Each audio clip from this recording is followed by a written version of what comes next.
Il est 19 h à Kinshasa. Mesdames et messieurs, bonsoir et bienvenue à cette grande édition du journal de ce vendredi 6 septembre 2024, dont voici le principal titre.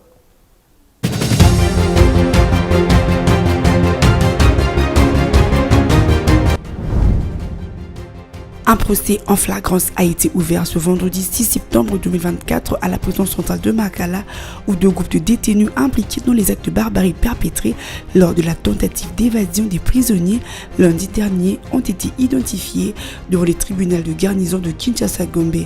Les prévenus sont pour viol et incendie volontaire.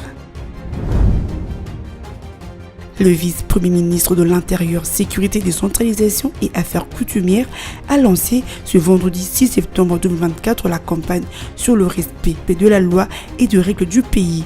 Pour Jacquemin Chabani, cette campagne va intensifier la lutte contre le banditisme urbain, la nuisance sonore, l'incivisme routier et tant d'autres.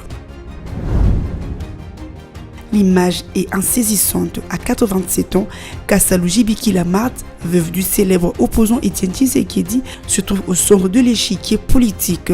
Assise, bras croisés, elle semble maîtriser la tempête qui agite l'Union pour la démocratie et le progrès social. Autour d'elle, deux factions rivales du territoire du parti, jusque-là prêtes à s'affronter, se taisent sous son autorité.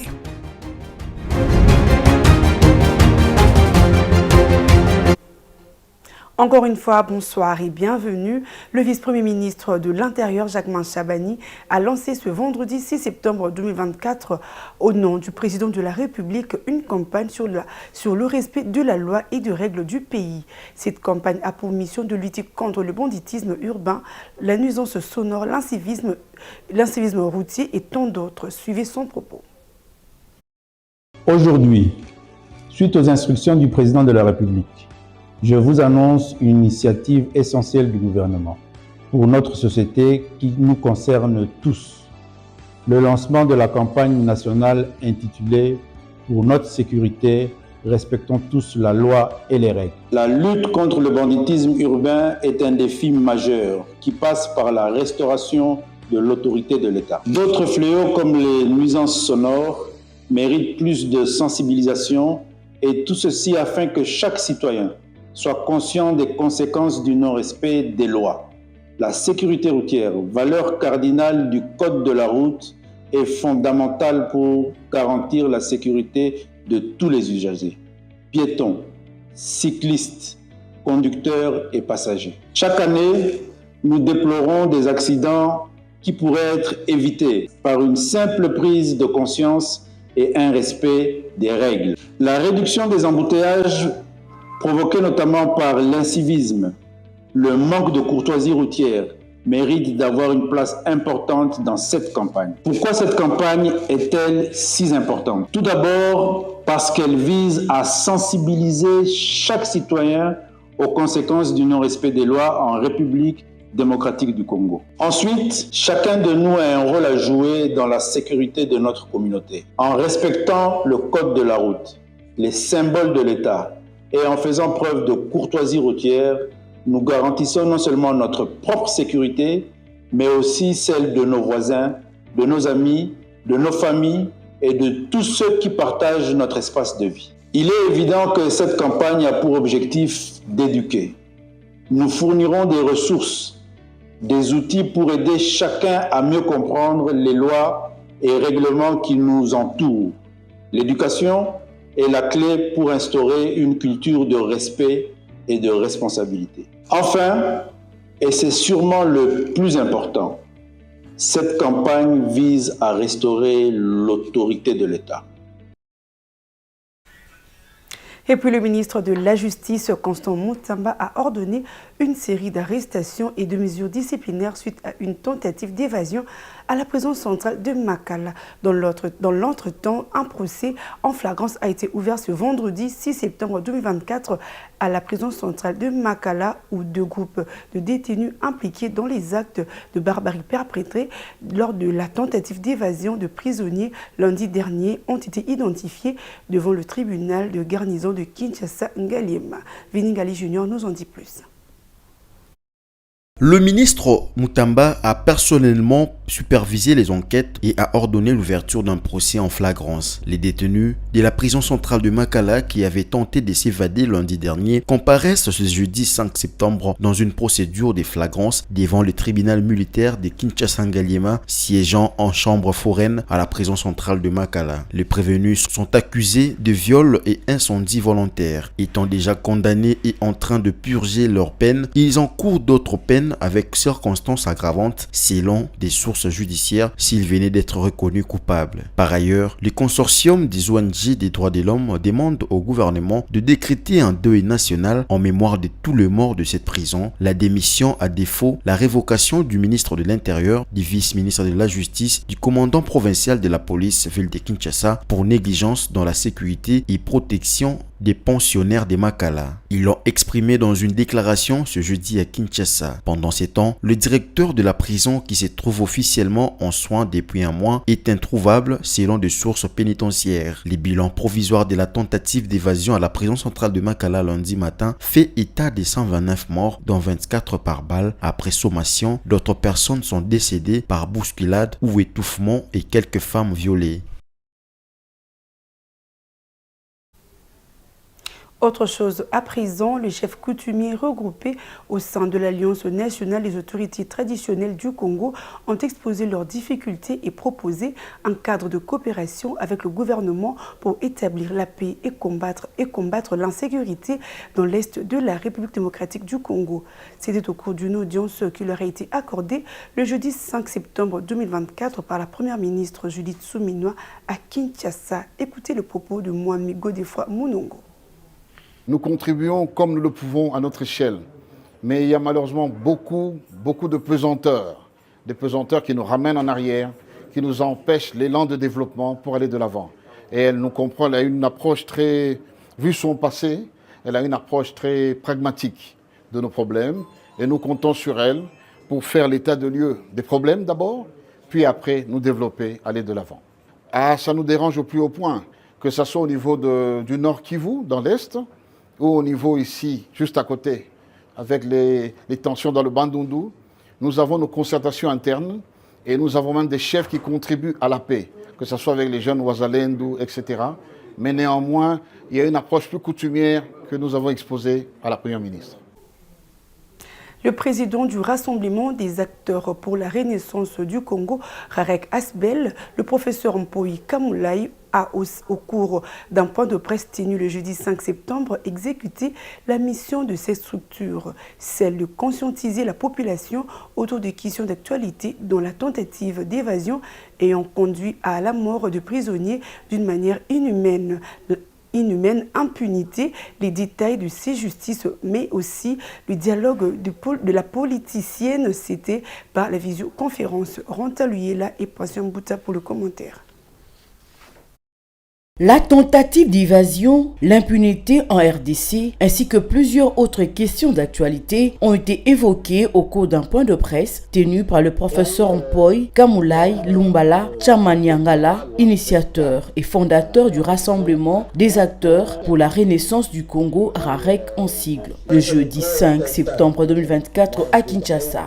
Il était question pour le fondateur du RAREC de fixer l'opinion nationale et internationale par Zoom sur des questions de l'heure qui préoccupent la population. Il a pour sa part salué le courage du ministre d'État en charge de la justice pour toutes les réformes initiées jusque-là. Pour moi, lui, le ministre, a pris sur lui d'assumer sa responsabilité de manière exemplaire. Le ministre Mutamba a pris un communiqué qui, en date du 5 août, invitant toute personne qui a des griefs à faire contre la justice de notre pays à aller au-delà de leur peur. Parce que ce n'est pas une chose facile de dénoncer les comportements des magistrats. Évoquant la question du dialogue comme voie de sortie de crise, le RAREC ne s'inscrit pas dans la logique de politicien. Qu'est-ce que le dialogue national signifie?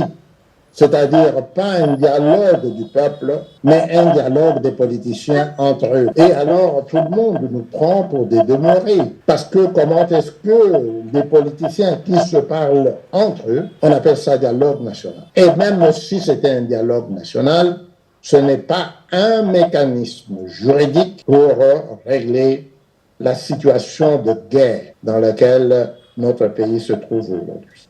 L'article 5 de la Constitution stipule très clairement que la souveraineté nationale appartient au peuple. À cause de tout ce qui s'est passé dans notre pays depuis 1960, nous ne pouvons plus nous contenter d'être un peuple à la solde des politiciens.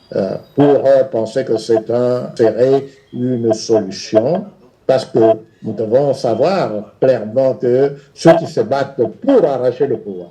Le RAREC est une ASBEL qui a vu le jour le 7 mars 2015 avec pour mission de conscientiser le peuple congolais sur l'avenir de la nation et le devoir du peuple. Le RAREC promouvoit également les valeurs cardinales longtemps bafouées depuis les sommets de l'État jusqu'au plus simple de nos compatriotes. Autre chose à présent, dans une déclaration tenue le jeudi 5 septembre dans la soirée, le collectif des anciens candidats sous la liste de l'UDPS Tshisekedi au scrutin de 2011-2018 renouvelle leur soutien au chef de l'État Félix Tshisekedi et a appelé à une mobilisation à l'investiture de Deo Bizibou initialement prévue ce samedi 7 septembre au quartier général de l'UDPS. Cette déclaration a fait bouger, allais-je dire, les lignes et a poussé la veuve Tshisekedi à calmer la tempête en mettant ensemble les deux partis en conflit. Suivez.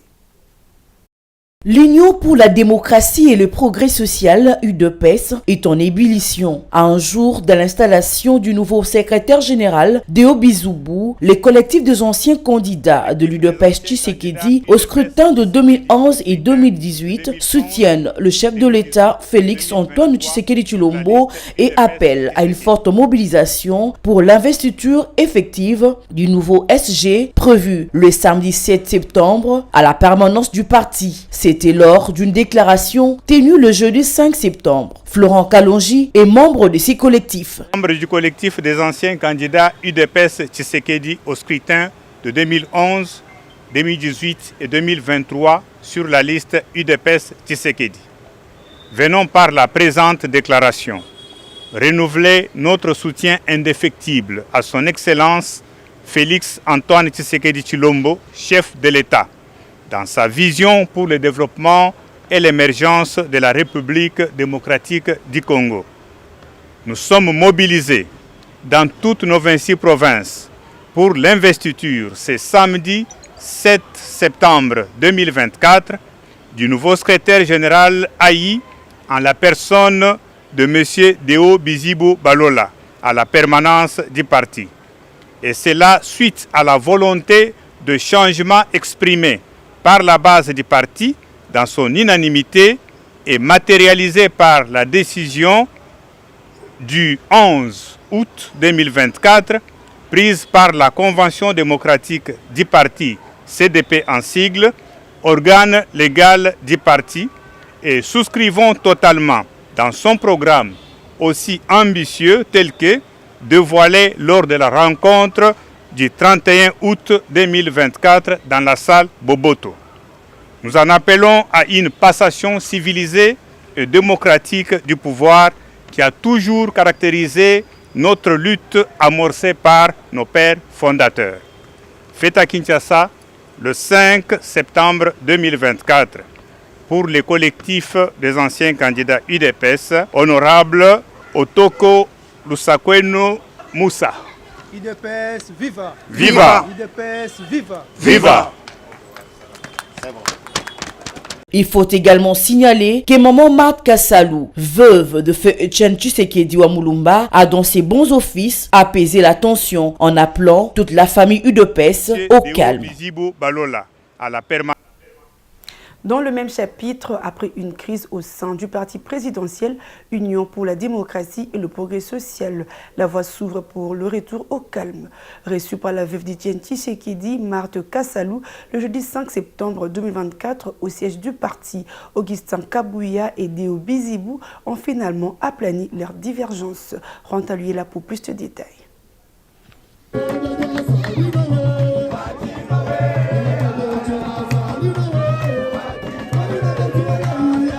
C'est peut-être la fin de la crise qui secoue le parti présidentiel UDPS qui connaît une fronde contre le secrétaire général Augustin Kabouya. Ces derniers, accusés de mégestion et de clientélisme, avaient été désavoués et remplacés par Deo Bizibou, investi par la Convention démocratique du parti CDP et s'apprêtait à prendre le contrôle du quartier général de l'UDPS ce samedi 7 septembre à Limete. C'est alors qu'Augustin Kabouya, désavoué, avait affiché une résistance et promettait violence. C'est jeudi 5 septembre, la veuve Tshisekedi, Marthe Kassalou, mère biologique du président de la République, a pesé de tout son poids pour taire les divergences. Les deux hommes, Bizibou à gauche, vêtu d'une costume, Augustin Kabouya à droite, chemise blanche et pantalon noir, au milieu d'eux et assise, lassée, celle qu'on appelle Maman Marthe, en présence de certains cadres du parti, dont le premier vice-président de l'Assemblée nationale,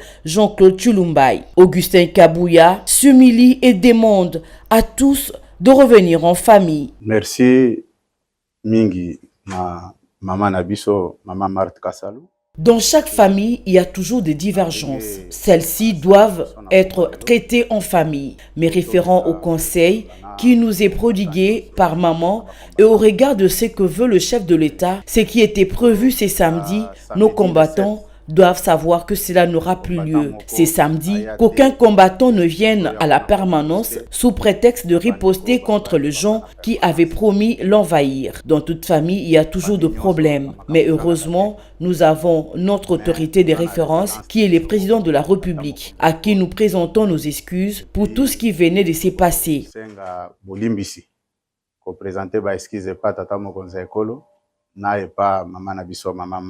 Le mois de juillet était endiablé au sein du parti de Félix Tshisekedi. L'ex-ministre de la Santé, Teni Longondo, avait donné le ton d'une contestation sans précédent d'Augustin Kabouya, que l'accusait de plusieurs griefs, dont le népotisme, le clientélisme, le manque de vision, la gestion solitaire du parti, la dictature et autres. Des dizaines de fédérations à travers le pays avaient signé un document désavouant les successeurs de Jean-Marc Kabound à Kabound. On parle santé. Dans ce journal, le premier lot des vaccins contre la variole des singes est arrivé à Kinshasa, dans l'ouest de la République démocratique du Congo, le 5 septembre à l'égide de mi-septembre par l'aéroport international de Njili. C'est 99 100 doses livrées au gouvernement congolais et un premier lot de 200 000 doses de l'Union européenne au gouvernement congolais. Ce premier lot a été réceptionné et remis au ministre de la Santé, Hygiène et Prévoyance sociale, Roger Kamba, sur le tarmac de l'aéroport par Laurent Mouchel, directeur de l'autorité européenne de préparation et de réaction en cas d'urgence sanitaire. Suivez.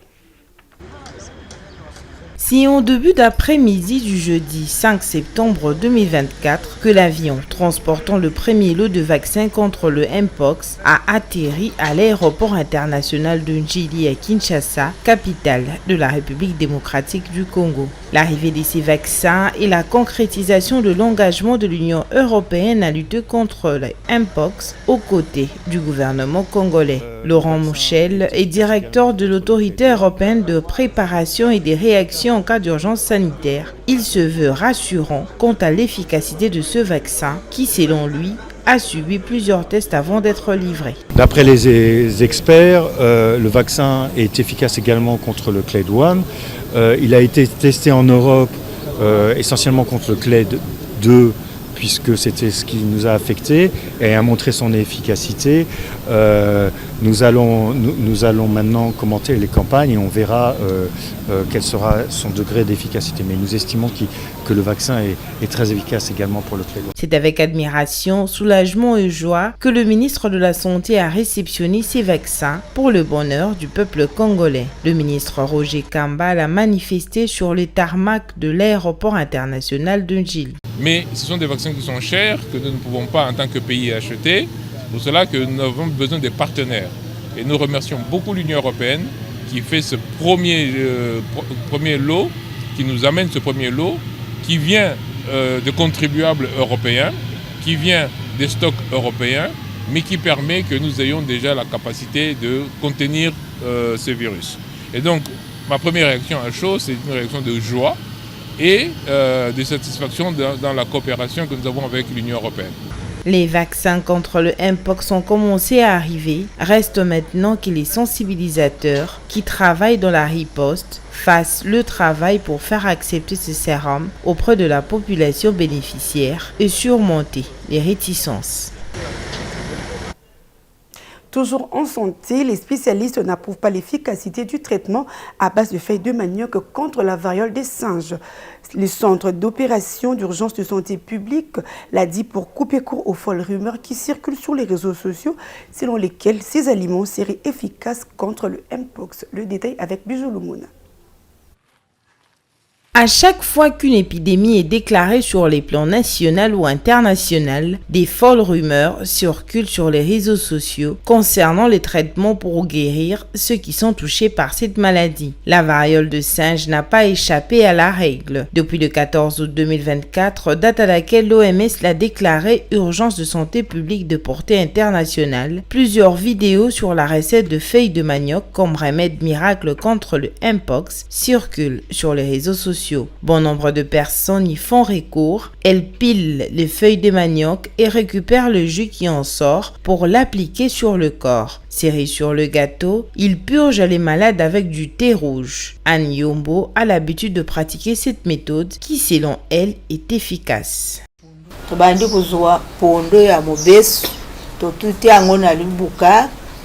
Nous prenons le feuille de manioc, nous l'épilons pour en extraire la matière liquide que nous appliquons sur tous les corps de l'enfant. C'est avec ça que nous soignons lorsqu'un enfant souffre de la variole ou la varicelle. On le fait comme suite. On prend du thé rouge que nous aspirons dans une pompe et nous le purgeons car cette maladie part de l'intérieur du corps pour que toutes ces saletés de la maladie dans les ventres puissent sortir. Pour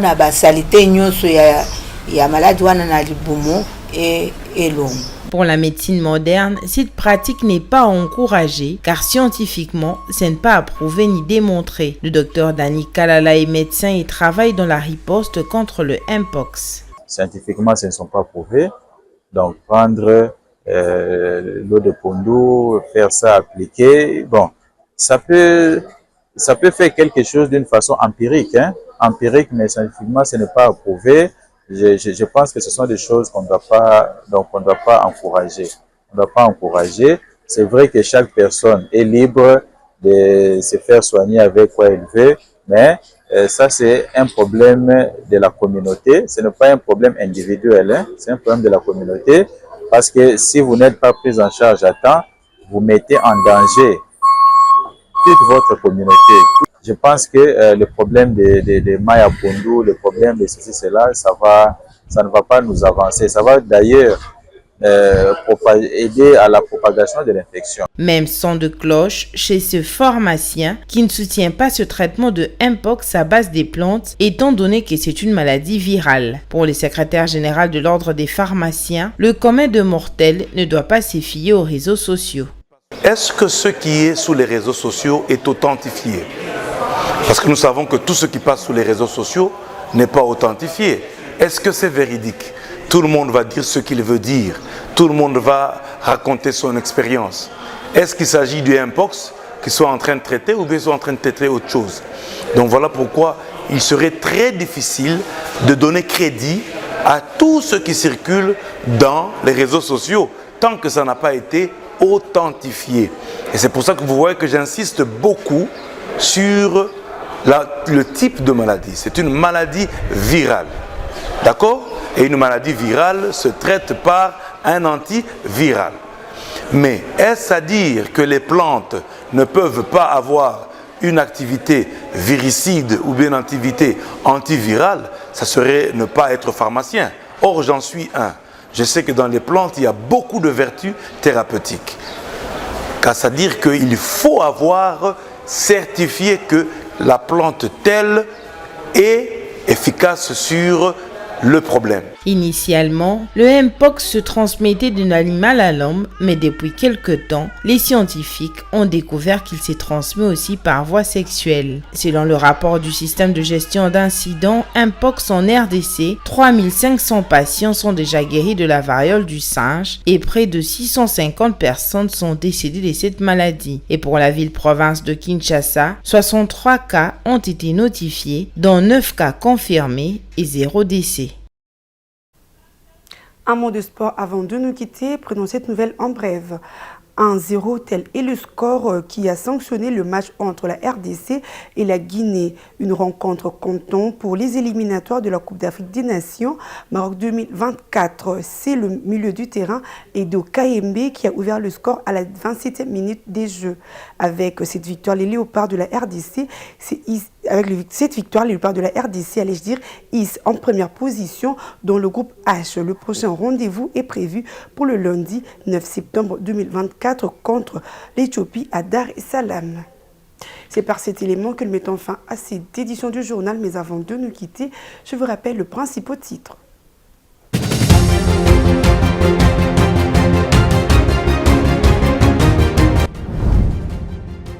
Un procès en flagrance a été ouvert ce vendredi 6 septembre 2024 à la prison centrale de Makala, où deux groupes de détenus impliqués dans les actes de barbarie perpétrés lors de la tentative d'évasion des prisonniers lundi dernier ont été identifiés devant le tribunal de garnison de Kinshasa-Gombe.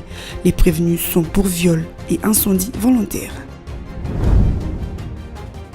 Le vice-premier ministre de l'Intérieur, Sécurité, Décentralisation et Affaires coutumières a lancé ce vendredi 6 septembre 2024 la campagne sur le respect de la loi et de règles du pays. Pour Jacquemin Chabani, cette campagne va intensifier la lutte contre le banditisme urbain, la nuisance sonore, l'incivisme routier et tant d'autres. L'image est insaisissante. À 87 ans, Kassalou Jibiki Lamarthe, veuve du célèbre opposant Étienne Tshisekedi, se trouve au centre de l'échiquier politique. Assise, bras croisés, elle semble maîtriser la tempête qui agite l'Union pour la démocratie et le progrès social. Autour d'elle, deux factions rivales du territoire du parti, jusque-là prêtes à s'affronter, se taisent sous son autorité.